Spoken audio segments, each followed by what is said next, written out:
Side खबरों के लिए सब्सक्राइब करें फ्लेम मीडिया और उसके बाद बेल आइकन को प्रेस करें ताकि सबसे पहले आपको मिले एक्सक्लूसिव खबरें।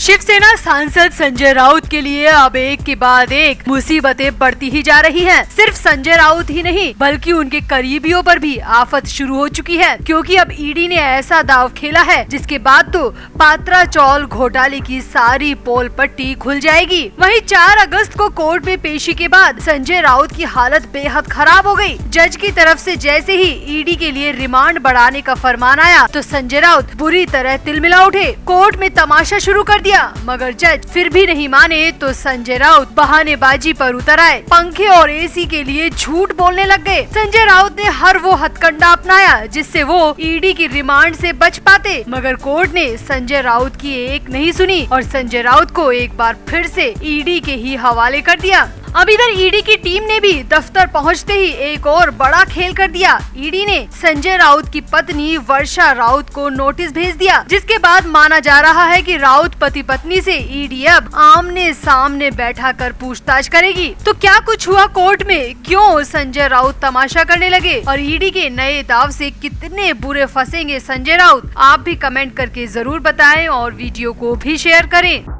तो संजय राउत को 4 अगस्त के दिन कस्टडी पीरियड खत्म होने के बाद ईडी की टीम की तरफ से कोर्ट में पेश किया गया। अब जैसा कि आशंका थी, कोर्ट ने एक बार फिर से संजय राउत की ईडी की कस्टडी को बढ़ा दिया। अब संजय राउत 8 अगस्त यानी कि सोमवार तक ईडी की रिमांड में ही रहेंगे और ईडी के सवाल जवाब का सामना करेंगे और 8 अगस्त को एक बार फिर से संजय राउत को कोर्ट में पेश किया जाएगा।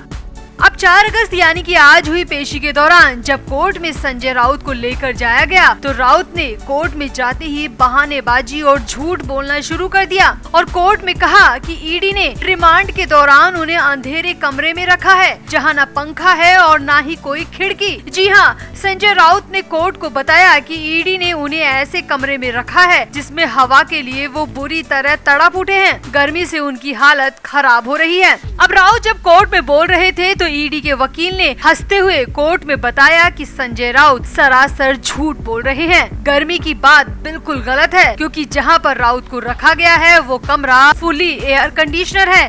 संजय राउत सरासर झूठ बोल रहे हैं। सूत्रों की माने तो अब ईडी का जवाब सुनकर संजय राउत बिल्कुल खामोश हो गए और ईडी के वकील की तरफ आंखें तरेर कर देखने लगे।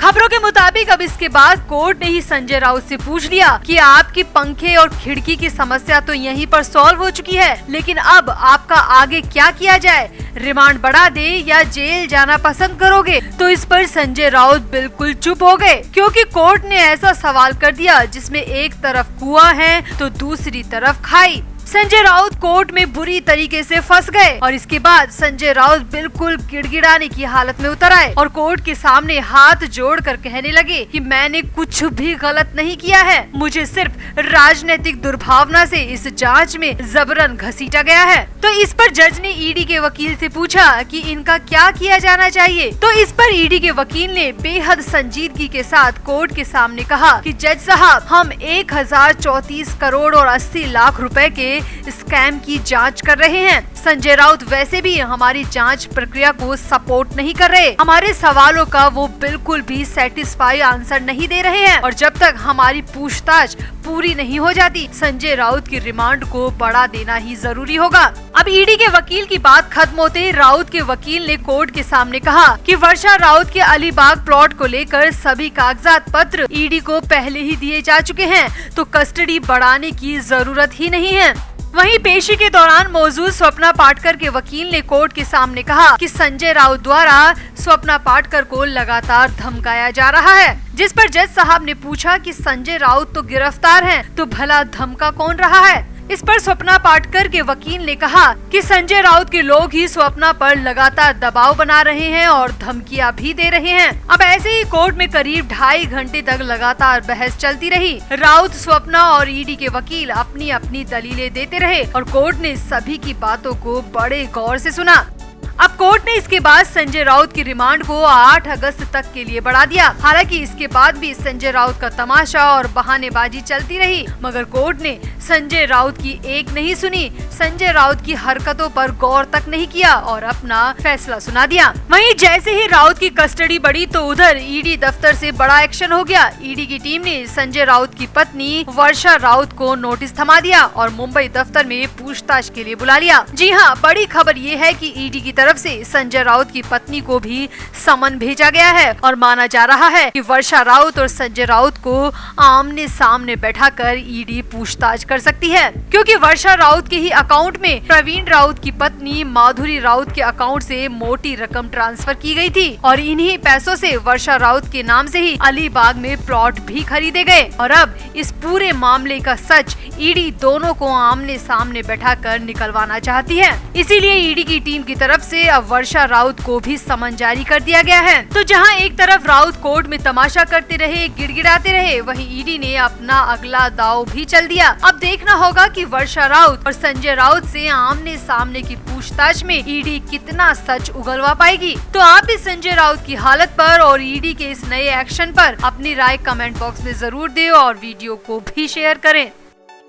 तो ये तो आप सभी जानते हैं कि संजय राउत को पात्रा चौल घोटाले में अरेस्ट किया गया है। 1000 करोड़ से भी ज्यादा के इस स्कैम में संजय राउत की वजह से 672 परिवार सड़क पर आ गए थे। दरअसल साल 2007 में पात्रा चौल में रह रहे 672 परिवारों को पक्के घर का सपना दिखाया गया था और उन्हें पुनर्विकास की बात कहकर ठगा गया। परिवार पक्के घर के झांसे में आ गए और अपनी अपनी चौल खाली कर खुशी खुशी किराए पर रहने लगे, क्योंकि उस वक्त उनसे कहा गया था कि उन्हें किराए के पैसे भी दिए जाएंगे। अब गरीब परिवारों के लिए तो ये किसी सपने से कम नहीं था कि चौल की जगह पर पक्का घर मिलना और जितने दिन में फ्लैट बनेंगे उतने दिन का किराया भी मिलना। मगर ये बातें सिर्फ हवाई साबित हुई, क्योंकि उन 672 परिवारों को 2-4 महीने तो किराए के पैसे मिले और उसके बाद किराया मिलना बंद हो गया। अब ये लोग ठगे गए तो कहीं के नहीं रहे, सड़क पर आ गए। किराया दे या घर की रोजी रोटी का इंतजाम करे। कुछ परिवार जो किराया नहीं दे पाए उन्हें मकान मालिक ने निकाल दिया। कुछ परिवार सड़क किनारे टेंट बनाकर रहने को मजबूर हो गए। 100 से ज्यादा लोग तो ऐसे हैं जो कि इस घोटाले के बाद सदमे में गुजर गए। परिवार के परिवार तबाह हो गए। मगर अब जाकर उन परिवारों को थोड़ी तसल्ली मिली है और अब वो परिवार एकजुट होकर संजय राउत के खिलाफ केस दर्ज कराने की बात कह रहे हैं। दरअसल संजय राउत की गिरफ्तारी के बाद से लगातार कई मीडिया हाउस उन परिवारों से संपर्क कर रहे थे जो कि इस घोटाले के पीड़ित हैं। तो इस दौरान कई परिवार सामने आए जिन्होंने अपना दुखड़ा मीडिया के सामने रखा और इन परिवारों की बातों को सुनकर यकीनन आपकी आंखों में भी आंसू आ जाएंगे। कुछ मजबूरियों की वजह से हम आपके सामने इनकी पहचान जाहिर नहीं कर सकते, क्योंकि इनकी जान की सुरक्षा सबसे बड़ी बात है। अब इन लोगों का कहना है कि हमें साल 2007 में ठगा गया था और आज इस बात को 15 साल हो गए हैं। इन 15 सालों में हम कहीं के नहीं रहे, ना हमारे पास घर है, ना चौल और ना ही किराया देने के पैसे। हमारे साथ के कई लोग तो सदमे में ही मर चुके हैं। मगर अब हमें ईडी की तरफ से थोड़ी उम्मीद जगी है और अब लगता है कि जांच जैसे जैसे आगे बढ़ेगी हमें भी इंसाफ जरूर मिलेगा। ये पूछने पर कि क्या वो लोग संजय राउत के खिलाफ एक्शन लेंगे, तो इस पर इन परिवारों का कहना है कि हम तो पहले से ही सोच रहे हैं कि सभी परिवार मिलकर संजय राउत के खिलाफ केस दर्ज करवाने जाएं, क्योंकि ठगे तो हम ही गए हैं, परेशानियां तो हमने ही सही हैं।